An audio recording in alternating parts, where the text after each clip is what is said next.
चलिए जानते हैं भारत की हर जिला हर क्षेत्र की फटाफट बड़ी खबरों को केवल 5 मिनट में। तो वीडियो को लाइक करके चैनल को सब्सक्राइब जरूर कर दें।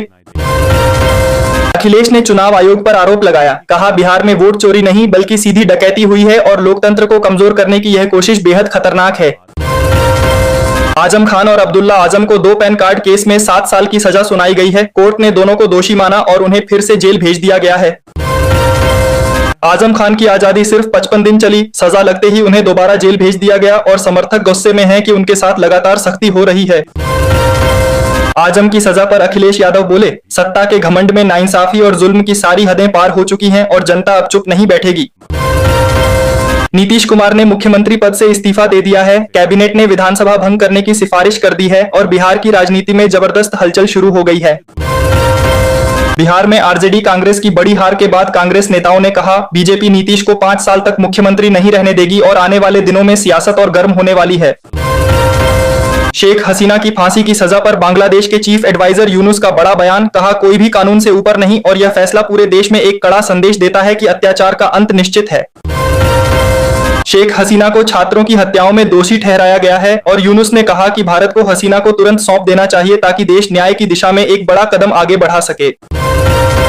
तेजस्वी यादव के घर पर आरजेडी की समीक्षा बैठक हुई। हार के कारणों पर बातचीत और परिणाम के खिलाफ कोर्ट जाने का प्रस्ताव भी सामने आया है। अमेरिका ने भारत की चाय, कॉफी और मसालों पर लगाया गया 50% टैरिफ हटा दिया है। इस फैसले से भारतीय कारोबारियों को राहत मिलेगी और अंतर्राष्ट्रीय बाजार में उनके उत्पादों की पकड़ और मजबूत हो सकती है। संजय सिंह सुल्तानपुर पहुंचे और बोले, प्रधानमंत्री कट्टा कट्टा करते हैं और देश पर 200 लाख करोड़ रुपए का भारी कर्ज खड़ा कर दिया है जो आने वाली पीढ़ियों पर बड़ा बोझ बनने वाला है।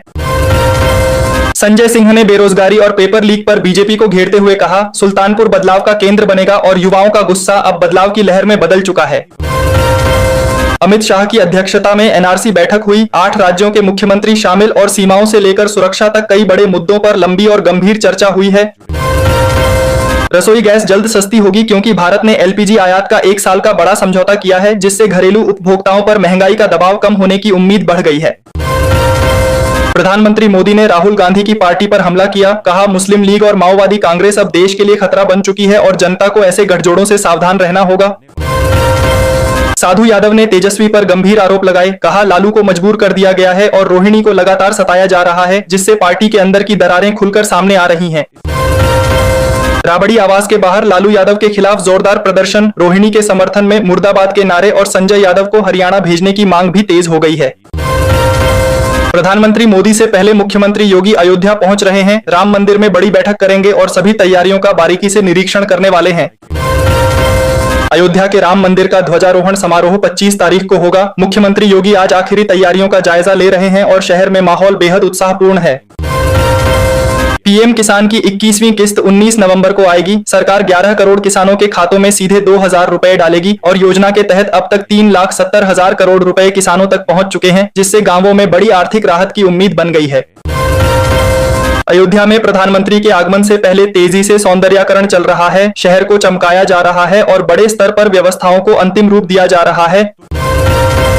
राहुल गांधी के खिलाफ मानहानि का मामला 6 दिसंबर तक टल गया है और अगली सुनवाई में आरएसएस से जुड़े बयान पर विस्तार से चर्चा होने वाली है। यूरोप में तूफान क्लाउडिया ने भीषण तबाही मचाई है। पुर्तगाल में 3 मौतें हुई हैं और ब्रिटेन में बाढ़ से हाहाकार, सड़कें डूबी, घर खाली कराए जा रहे हैं और राहत एजेंसियां 24 घंटे काम में जुटी हैं। बंगाल की खाड़ी में नया तूफान बन रहा है। मौसम विभाग ने कहा अगले 48 घंटे बेहद अहम हैं। हवाएं तेज हो रही हैं और तटीय इलाकों में सुरक्षा बलों को हाई अलर्ट पर रखा गया है। गन्ना किसानों के प्रदर्शन में हिंसा भड़क गई। 100 से ज्यादा ट्रैक्टर जलाए गए। माहौल तनावपूर्ण और सिद्धारमैया ने बीजेपी पर जोरदार हमला बोला कि किसानों की आवाज को दबाने की कोशिश कभी सफल नहीं होगी। अमित मालवीय ने बिहार की हार पर तंज किया, कहा राहुल गांधी अब भी शतक से 5 हार दूर हैं और कांग्रेस को अपनी विफलताओं पर गंभीरता से सोचना चाहिए।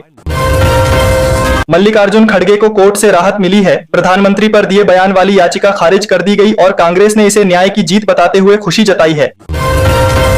प्रधानमंत्री मोदी ने कहा, लालू यादव ने विकास छोड़कर जंगल राज चुना और बिहार का परिणाम बताता है कि जनता हमेशा विकास को ही प्राथमिकता देती है। फर्जी नौकरी और तस्करी के मामलों में बढ़ोतरी के बाद ईरान ने भारतीयों के लिए वीजा फ्री प्रवेश फिलहाल रोक दिया है। अब भारतीय नागरिकों को पहले की तरह बिना वीजा प्रवेश नहीं मिल सकेगा। दिल्ली बघटना मामले में प्रवर्तन निदेशालय ने बड़ा कदम उठाते हुए अल फलाह ट्रस्ट से जुड़े 24 ठिकानों पर छापेमारी की है। एजेंसी मनी ट्रेल की कड़ियों को खंगालने में जुटी है। दिल्ली में हवा लगातार खतरनाक स्तर पर है। कई इलाकों में AQI 600 के पार चला गया है, जिससे स्थिति और बिगड़ती दिख रही है। पप्पू यादव ने दावा किया है कि बीजेपी जेडीयू में टूट करवा सकती है। साथ ही उन्होंने नीतीश कुमार को महागठबंधन में वापस आने का खुला ऑफर भी दे दिया है, जिससे बिहार की राजनीति गर्म हो गई है। मुंबई में अवैध बांग्लादेशी नागरिकों पर कार्रवाई तेज है। अब तक 1001 लोगों को वापस भेजा जा चुका है और प्रक्रिया लगातार जारी है। राजस्थान में किसानों के मुद्दों को लेकर कांग्रेस का ट्रैक्टर मार्च चूरू में रोक दिया गया। इसके बाद सांसद राहुल कसवा ने साफ चेतावनी दी है कि आंदोलन और तेज किया जाएगा।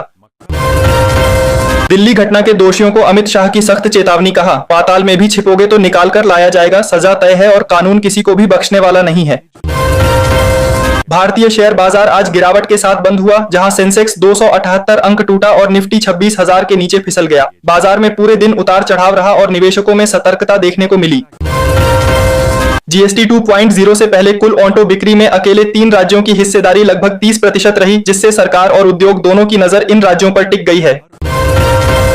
सोना 1,21,000 रुपए प्रति 10 ग्राम पर आ गया है। पिछले 3 कारोबारी दिनों में इसके दाम 5,188 रुपए गिर चुके हैं। चांदी भी 3,083 रुपए टूटकर 1,52,000 रुपए प्रति किलो बिक रही है। बीजेपी नेता शहनवाज हुसैन ने राहुल गांधी की पार्टी पर तंज कसते हुए कहा कि कांग्रेस को खुश होना चाहिए क्योंकि उसका वोट शेयर 600% बढ़ गया है। बिहार की हार के बाद SIR पर कांग्रेस ने सीधा हमला बोला और रामलीला मैदान से जोरदार हुंकार भरते हुए हस्ताक्षर अभियान और बड़े जनसंपर्क कार्यक्रम शुरू करने का ऐलान किया। पुराने वाहन चलाने वालों को बड़ा झटका लगा है क्योंकि केंद्र सरकार ने फिटनेस फीस को 10 गुना तक बढ़ा दिया है, जिससे पुराने व्हीकल रखने वालों का खर्च काफी बढ़ जाएगा। बिहार चुनाव परिणामों को लेकर राष्ट्रीय जनता दल अब अदालत का रुख करने की तैयारी में है और इसी बीच तेजस्वी यादव को विधायकों ने सर्वसम्मति से विधायक दल का नेता चुन लिया है, जिससे राजनीतिक माहौल और अधिक गर्म होता दिखाई दे रहा है।